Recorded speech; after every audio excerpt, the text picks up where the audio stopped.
Баршаңызға қайырлы күн, каналыма қош келдіңіздер. Бүгін сіздермен сондай дәмді болып шығатын самса дайындаймыз.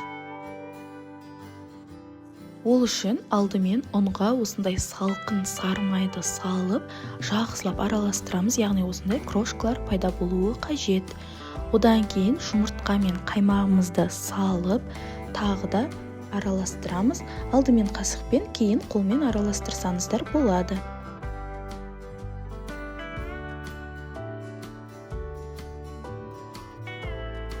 Бізде осындай жұмсақ қамыр пайда болады, оны 30 минутқа холодильникке қойып қоямыз. Ал оған дейін салмасын дайындаймыз.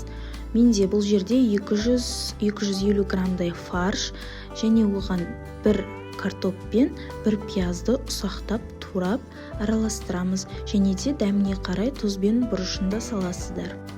Достар, қазақша каналдың дамуына өз үлестеріңізді қосып, тіркеліп, лайк басып және жақындарыңызға таратып, каналдың дамуына өз үлестеріңізді қосыңыздар.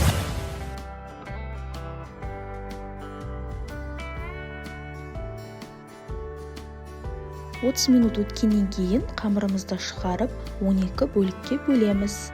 Енді қамырымызды алып, оқтаудың көмегімен жаямыз. Тым жұқа қылып жайып жібермеңіздер және ортасына салмасын саламыз. Оны да қатты толтырып жібермеңіздер. Одан кейін жақсылап осылай бір-біріне ашылып кетпейтіндей етіп жапсырып шығамыз және де түйетін боламыз. Енді жалпы формасын өздеріңіз білесіздер, өздеріңіз қалағандай етіп түйе берсеңіздер болады.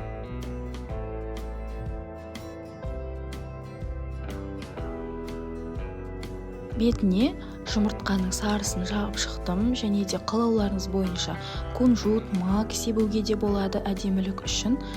Болғаннан кейін қызып тұрған пеште 180 градуста 30 минуттай пісіреміз. Достар, мінекей біздің үгілмелі самсаларымыз дайын, өте жұмсақ, сондай ауызда ериді. Міндетті түрде жасап көріңіздер және каналымды қолдап тіркелуді ұмытпаңыздар.